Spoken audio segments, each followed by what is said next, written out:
Information révélée par le Canard enchaîné et également par le Parisien. La Cour des comptes a mis sévèrement en cause la gestion de l'Agence française de lutte contre le sida. Cet après-midi, son nouveau directeur a tenu à répondre point par point à ces critiques. Reportage Marc Maisonneuve, Jean Corneille.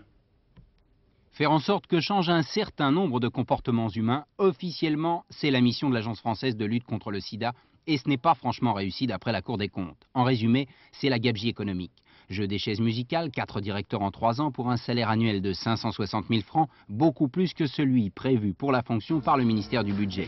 Recours excessif à une publicité télévisée peu convaincante, 950 000 francs dépensés pour qu'un personnage séropositif apparaisse dans une série télé d'une chaîne privée. Et ne parlons pas des 100 000 préservatifs achetés par l'agence, totalement inutilisables puisqu'ils n'étaient pas aux normes françaises. À l'agence, le nouveau directeur n'est pas démesurément inquiet.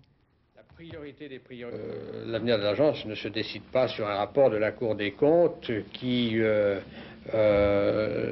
signale quelques péchés de jeunesse de ces 2 premières années de fonctionnement, c'est-à-dire des années 90 et 91.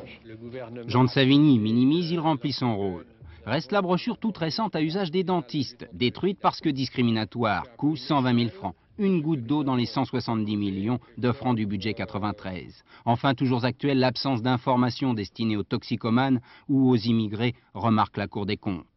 La FLS est un organisme à but non lucratif, un organisme d'État. Et l'obligation de résultat n'est peut-être pas encore entrée dans les mœurs de cette association.